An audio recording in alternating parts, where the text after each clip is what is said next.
Hello दोस्तों, क्या हाल चाल। आशा करता हूँ आप लोग बढ़िया होंगे।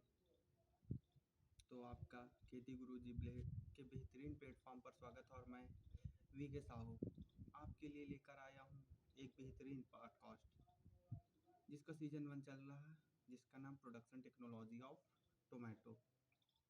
तो ये वीडियो किसानों एवं जो बीएससी एग्रीकल्चर से हमारे मित्र पढ़ रहे हैं उनके लिए भी बहुत ही योगदान देगा, यूज़फुल होगा। कैसे? तो आइए बात करते हैं टमाटर की।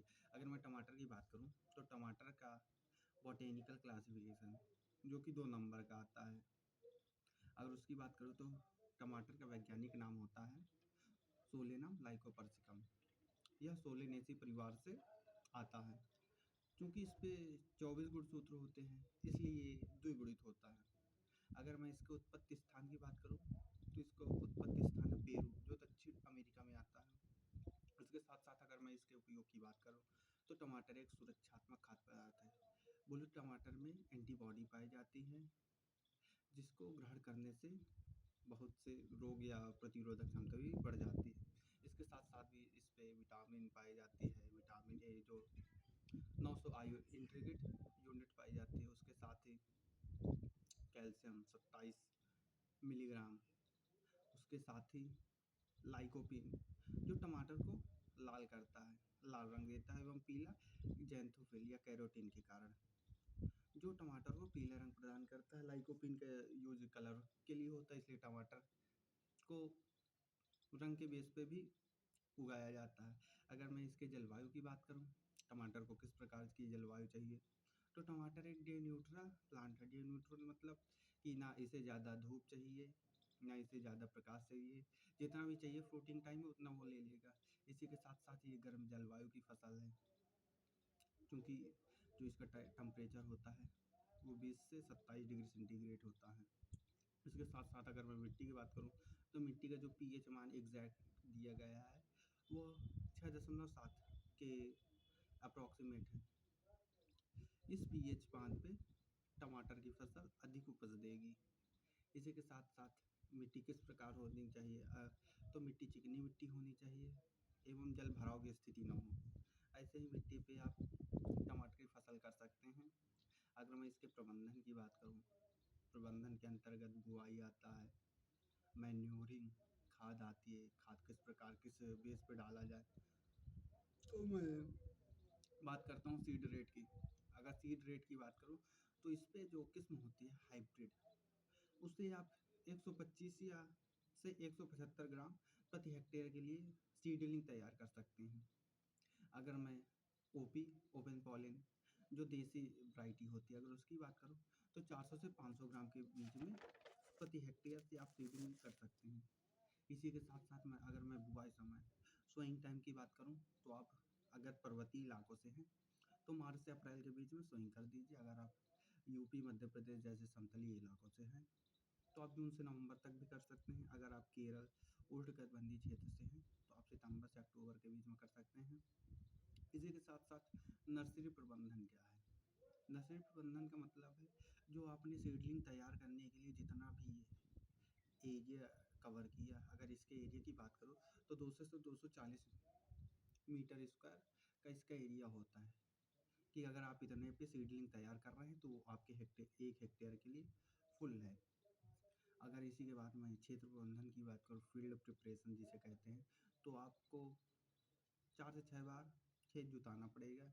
इसके साथ साथ आपको यह भी सुनिश्चित करना पड़ेगा कि आप किस प्रकार के टमाटर लगा रहे हैं, डिटर्मिनेट या इनडिटर्मिनेट। जो डिटर्मिनेट होता है उसकी एक निश्चित ऊंचाई होती है। निश्चित ऊंचाई का मतलब वो ज़्यादा बढ़ेगा नहीं और बल्कि डेंसिटी कम समय पे ज़्यादा उपज देगा। अगर वहीं अनिश्चित की बात किया जाए तो उस पर ट्रेनिंग भी की जाती है। ट्रेनिंग का मतलब सधाई करना पड़ेगा, आपको तार बांधना पड़ेगा। इसके साथ साथ 6 एरिया भी कवर करता है। अगर मैं एरिया की बात करूँ इनडिटर्मिनेट अनिश्चित किस्म की, तो उस पर 75 बाई 60 सेंटीमीटर का रेशियो होना चाहिए।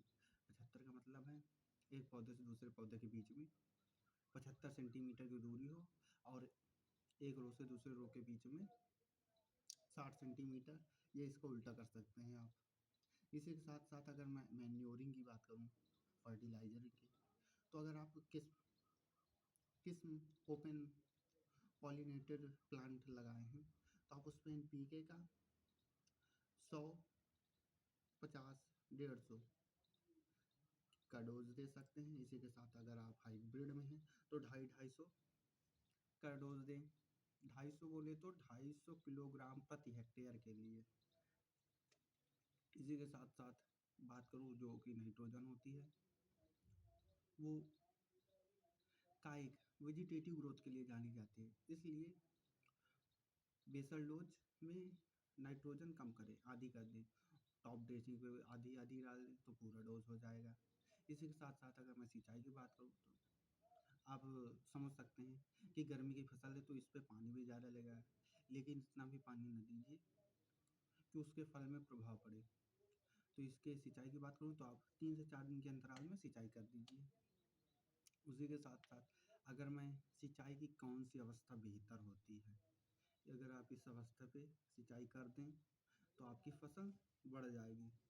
तो इसको बताने के लिए इस पे आपको होती फ्रूटिंग स्टेज, जिसे साधारण शब्दों में कह सकते हैं कि फल विकास होने की स्थिति, फल जब फलते फूलते हैं उस स्थिति में आप पानी लगाएं। अब मैंने बता दिया हाइब्रिड, ओपन पॉलिन।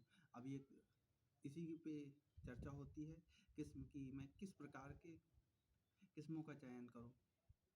तो अगर मैं बेंगलोर जो IIHR बेंगलोर अपनी प्रजाति निर्मित करती है उसको अर्का ब्रांडिंग दी जाती है। अर्का ब्रांडिंग जैसे इसी टमाटर की कुछ किस्में बता रहा हूँ, अर्का सौरभ, अर्का विकास, अर्का आलोक, अर्का आशीष जैसी प्रजातियाँ होती हैं।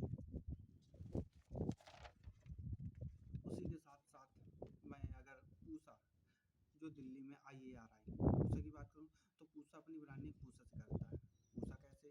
पूसा उपहार, पूसा सदाबहार, पूसा रोहिणी, पूसा दुबे जैसी प्रजातियों या किस्मों का चयन करवाती है। अगर मैं हार्वेस्टिंग की बात करूँ, चूँकि मैं अब भाई फसल तो लग चुकी है, अब इसको काटेंगे कब, तो अगर मैं इसकी बात करूँ तो हार्वेस्टिंग को आप सीडिंग से ठीक 70 दिन बाद आपकी काटने लायक तैयार हो जाती है, अर्थात आप फल को तोड़ सकते हैं। कैसे तोड़ेंगे? जो टमाटर होता है जब वो लाल रंग में हो जाए तो आप तोड़ सकते हैं। अगर हरे पे रहेगा तो नहीं अच्छा लगेगा, ना ही उतना स्वाद, ना ही उतना न्यूट्रिएंट मिलेगा। अगर मैं उत्पादन की बात करूँ, जो ओपन पॉलन वैरायटी हैं उस पर 25 से 30 टन प्रति हेक्टेयर उत्पादित होगा, आपका फसल उत्पादित होगी, टमाटर जितनी उत्पादित होगी प्रति हेक्टेयर पे। हाइब्रिड की बात करूँ तो 50 टन प्रति हेक्टेयर उत्पादित होगा। चूँकि फल लगेंगे तो कीड़े भी खाएंगे, तो इसको भी बचाने के लिए कुछ ना कुछ तो किया जाए। जानकारी भी होना चाहिए कि कौन सा रोग लग सकता है। अगर मैं इसकी बात करूँ तो टमाटर में कुछ फिजिकल एक्टिविटी या फिजिकल डिसऑर्डर होते हैं, शारीरिक विकृतियाँ होती हैं, जैसे कि टमाटर कभी कभी ऐसी कंडीशन आ जाती है कि टमाटर ऑटोमेटिक जहाँ से ज्वाइन होता है या जहाँ से लगा होता है डंठल से, वहीं से सड़ने लगता है। इसका क्या क्या कमी रह गई आखिर हमारे खेती पे कि सड़ने लगा? तो उस स्थिति पे आपने फल की स्थिति में ज़्यादा पानी दिया, जैसे कि मैं पहले बता चुका हूँ कि पानी का अहम योगदान है, लेकिन ज़्यादा पानी देंगे फसल उत्पादन कम हो जाएगी। तो ज़्यादा पानी दिया। अगर भूरा काला हो रहा टमाटर आपका तो आपने कम पानी दिया। कैल्शियम की कमी भी हो गई। प्रबंधन की बात करें तो कैल्शियम की कमी हो गई, कैल्शियम क्लोरीन को 0.25% स्प्रे। 0.25 का मतलब कि 0.25 ग्राम प्रति लीटर पानी पे आप स्प्रे कर दें। फलों का फटना, ज़्यादा पानी आ जाता है तो फल फटने लगते हैं, उसको कैसे कम करेंगे? क्योंकि उसमें भी कैल्शियम और बोरान का जो न्यूट्रिशन वैल्यू होती है वो कम हो जाती है। तो आप इसको बढ़ाइए। किसी भी प्रकार रासायनिक तो मैं नहीं सजेस्ट करूँगा, आप ऑर्गेनिक तरीके से बढ़ाइए, तो आपका जो क्वालिटी है फसल की वो बढ़ेगी। साथ ही इकोलॉजिकल पारितंत्रिक संतुलन भी बना रहेगा। इसका उपचार कैल्शियम क्लोराइड या बोरेक्स से कर सकते हैं। तो इसी के साथ साथ मैं बात करूँगा कि धूप जलन का मतलब है फल जो होते हैं वो सिकुड़ने लगते हैं। क्यों सिकुड़ने लगते हैं? क्योंकि उस पे अप्रत्यक्ष प्रकाश, टेम्परेचर हाई होता है, अप्रत्यक्ष प्रकाश, गर्मी ज़्यादा होने लगी तो टेम्परेचर ज़्यादा होगा तो उस फल में जो पानी है उसकी कमी होने लगे, क्योंकि ट्रांसपिरेशन होता है, वाष्पोत्सर्जन होता है, तो उसकी कमी होने लगी। तो हमारा पॉडकास्ट जो प्रोडक्शन टेक्नोलॉजी का है वो यहीं पर समाप्त होता है, और आशा करता हूँ कि आपको ये वीडियो ज़रूर लाभकारी होगी। स्पेशल किसानों और हमारे जो छात्र हैं, जो हमारे साथी हैं बीएससी एग्रीकल्चर के, उन्हें के लिए मैंने स्पेशल ये वीडियो बनाई है, क्योंकि अभी तक यूट्यूब के इतिहास पे कोई भी पॉडकास्ट बीएससी एग्रीकल्चर बेस पर नहीं आया। धन्यवाद। अगर आपको वीडियो अच्छी लगे, अच्छी नहीं यूजफुल लगे, तो सब्सक्राइब करिएगा। राधे राधे।